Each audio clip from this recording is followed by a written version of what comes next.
Hello everybody and welcome back to my channel. This is Gresnick and today we will be reacting to food theory, stop drinking water.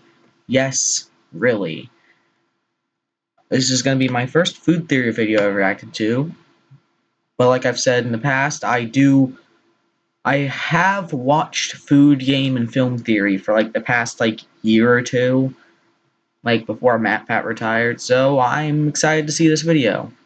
Stop drinking water. Yes, really. 100% of people who drink water will die eventually. But Wait, with I do everyone that. obsessed with their water bottles these days and folks chugging more H2O than ever, I gotta ask, are we drinking too much?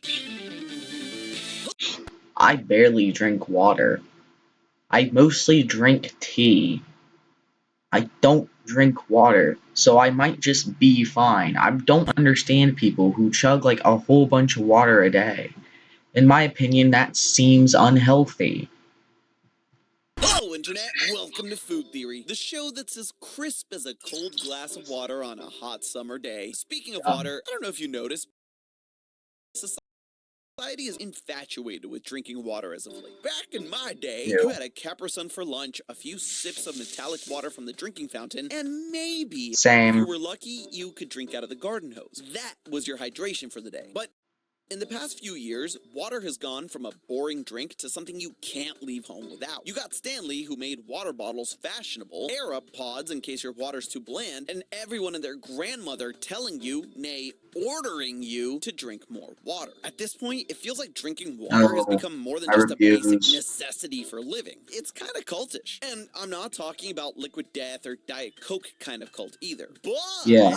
I'd be lying if I didn't admit I was definitely a card-carrying member of the Can't Leave My House Without My Awala Club. Case in point, one evening I was planning on taking Claudia out for dinner here in Miami. You know, good husband stuff, because I'm a frickin' legend. But before we could go, both of us had to, no, were compelled to make sure we had refilled our water bottles before we left the house. That's right, we both made sure we had 40 ounces of water on us each before we went to the restaurant. That serves water. It was at this point that I started to realize maybe I had let my desire to stay hydrated get a bit out of hand. But water is good for us, right? So this society-wide Yeah. shift towards drinking more water must also be good, right? Mm-hmm. But what if we perhaps swung the pendulum too far the other way? Are we drinking too much water? I mean, how much water does a person actually need in a day? Well, like a tall glass of water, today I aim to get to the bottom of all those thirst-quenching questions. So pour yourself a cold one, loyal theorists, and fill it up to the brim with knowledge as we find out whether these emotional support water bottles are causing us to overhydrate. Let's start by wetting our whistles and asking ourselves, why is water so gosh darn special? I mean, as far as we know, water is not only critical for human life, but it's a prerequisite for life as we know it to exist. While the average person can, in extreme circumstances, go on for a few months without eating, if that same person went just Yeah. 3 days without water, they'd be cooked. And almost literally. But why? Uh-huh. Well, you see, it all comes down to the fact that water has some pretty unique chemical properties that end up being critical for some of our most basic bodily functions to even work. For example, water is what's known as the universal solvent, meaning that it's really good at dissolving other substances submerged in it. Better than any other Really? liquid in the universe, actually. This makes water the perfect medium to dissolve all of the waste products our body produces, so that we can release them from our body in the form of urine. Not only that, but nearly every chemical reaction your body needs to do to keep you upright basically needs to happen in water. No water means no reactions, means no living. Water is also a great lubricant. Grow up, guys, come on. It not only softens and cushions the spaces between our joints and vertebrae, but also keeps our vital organs like the brain protected too. Water is even used to help regulate our body temperature. You see, water is really good at holding onto heat. Therefore, when our bodies get too hot, that heat can be funneled into water and released outside of the body in the form of sweat, thus cooling us off. But water doesn't just make it so that we can survive, but thrive as well. Proper hydration has been linked to many a benefit that, while not critical for survival, ends up being the real life version of a stat buff. Tons of experiments, for example, have shown a Huh. strong correlation between proper hydration and brain function. Even tiny amounts of dehydration, sometimes as little as a few percentage points, can negatively Let's affect try memory, SpongeBob. concentration, and even lead to increased feelings of anxiety. We talked about this a bit in a game theory we did a few months ago if you want to know more. But it's Tom. I understand if you don't want to. Proper hydration has also been shown to help stave off headaches. That's one of my favorite things about these channels is specifically Tom and Sanji just having this thing where they just bash each other to the point where I can't tell if they genuinely don't like each other or if it is just a long-term bit. I mean, I like it. It's funny. Maximize your athletic performance, and even keep your poop chugging along. And the thing that keeps my sleep chugging along? Today's sponsor, Helix Sleep. Listen, I had my old man. Oh, Helix. That's a nice sponsor you got there. 1 minute. I'm sorry.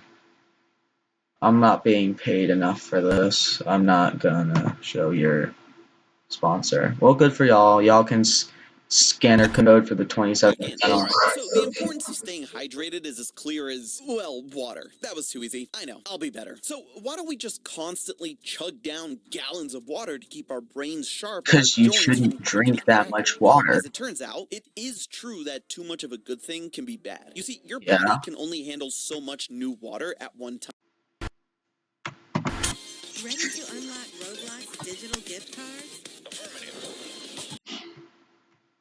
I wasn't expecting to get jump scared by a Roblox ad all of a sudden. Jeez.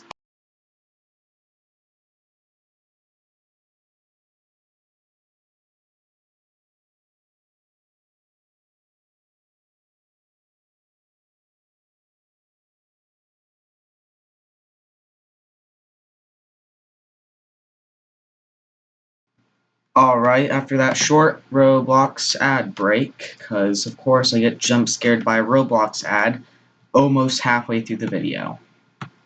Water at one time. For example, your kidneys, the organ responsible for filtering your blood and maintaining your body's fluid levels, can only handle around 1 liter or about a quarter gallon of fluid per hour. That's If you end up drinking much surprisingly more than that, low. well, that water has to go somewhere, and that somewhere is into your cells. The reason why this Huh. happens is a bit complicated, but to put it simply, when you drink too much water, your body has too much water and too few electrolytes. You know, those minerals like sodium and potassium that you find in sports drinks, with Gatorade and Powerade being the prime examples there. But due to this imbalance of water and electrolytes, the excess water starts flooding into your cells and causes them to Since you have swell. nowhere For to those of you store thinking, it. "Aw, sick, drinking too much water makes me swole?" Yeah, Noise. no. Not noise. While swollen calves and biceps might sound dope, you know what doesn't sound dope? A swollen brain. All of that water also flows into your brain cells as well. Being trapped inside of a thick skull, a swollen brain has nowhere to expand, and the increased pressure on your cranium starts to cause the early warning signs of water intoxication, including headaches, drowsiness, and confusion. And unfortunately, in some rare cases, people have died from too much water consumption. In 1995, a British teen died after reportedly drinking 1.8 gallons, or about 7 liters of water in a 90-minute period. In 2007, a woman in the US died after participating in a radio station contest that saw her drink nearly 2 gallons without going to the bathroom. And in probably the most heartbreaking example, an 11-year-old boy died in 2020 after he was allegedly forced to drink just 3/4 of a gallon of water in a 4-hour period by his parents. I bring those stories up not because they're sad, but to show that too much water is a very real thing. And the amounts of water we're talking about are high, but not unfathomably high. Don't get me wrong, you'd have to intentionally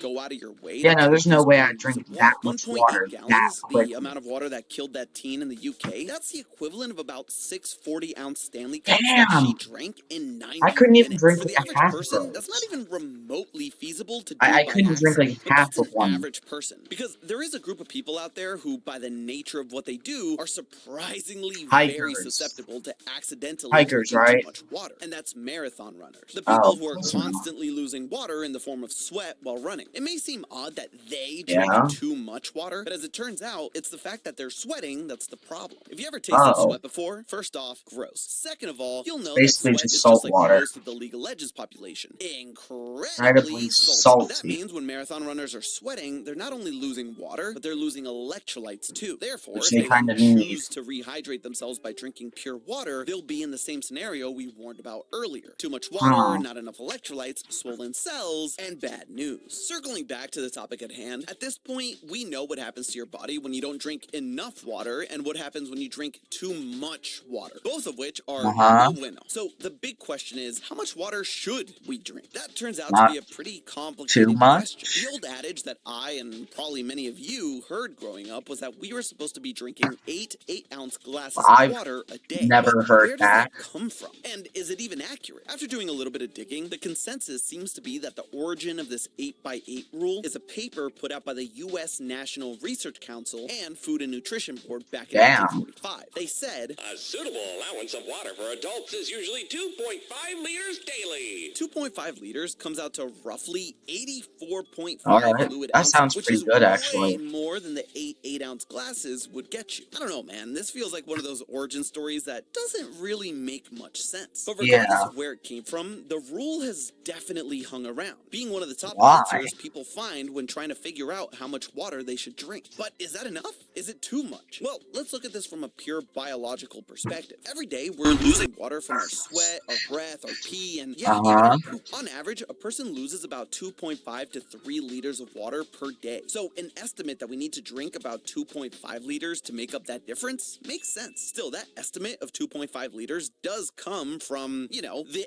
end of World War II. So let's Yeah, look it at was way some too more long modern ago water intake recommendations. In 2005, for what is that now to still known be as the relevant. National Academy of Medicine put out their own guidelines that suggest males between 19 and 30 years old should consume about 3.7 liters of water per day, That's and females still a lot. 2.7 liters. And that may sound like a lot, Whole but there's liter fine print. less. That's the amount of total water consumption. As it turns out, not all of the water we consume during the day actually comes from drinking. Around 20% of your daily water intake surprisingly comes from the food you eat, not your beverages. When factoring that into consideration, the National Academy of Medicine says young adults should be drinking between 2.2 and 3 liters per day. Not only does that line up with the 1945 number, but also roughly with what the European Food Safety Authority also recommended in 2010. But then again, every source I looked into for this said that even those estimates are just that, estimates. Things like age, climate, sex, diet, and activity level all play a role in determining how much water an individual person might some need to people drink, need and more many and of those some need factors can less. change from day to day. So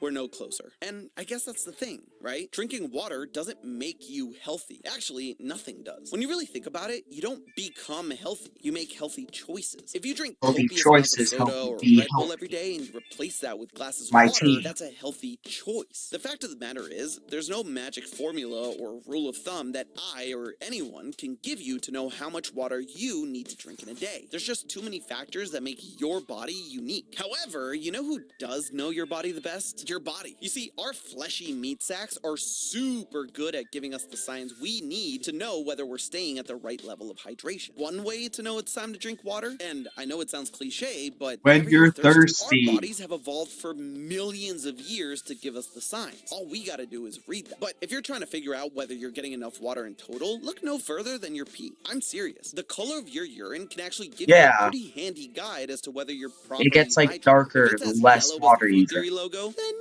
maybe you should be trying to fit in a few more glasses a day. On the other hand, if your pee looks like water, you might be having too much Too instead. much. The ideal you're looking for in your pee is a nice pale yellow. If you're getting that on a consistent basis, then you're doing fine. And I think that's the biggest amount of thing we should water. take away from this episode. You're probably doing fine. While I was researching for this, I ended up stumbling across this old clip from fellow handsome YouTube extraordinaire Dr. Mike that I Yo, think Dr. perfectly Mike. encapsulates how you should treat your water intake. He's great. I When love his patients take videos. initiative and put a focused effort to make sure that they're well hydrated. But when you cross that line and it becomes something that causes anxiety in your mind, that could actually do more harm than good. And if you think you're too emotionally attached to your bottle, don't. Carrying around your bottle, whether it's a small one or a 10-gallon jug, a Stanley, or in a Walla, is not making you form a dependency. If anything, it is encouraging healthier behaviors in people. The fringe cases of water intoxication or overhydration are not going to shoot up in number because of fashionable bottles. But at the same time, if you find yourself forcing down those last Don't jugs of water forcibly just drink because you want water. to make it That's to a the terrible bottom of idea. your motivational jug, that's when you get yourself into more dangerous territory. At the end of the day, you need to listen to your body, not some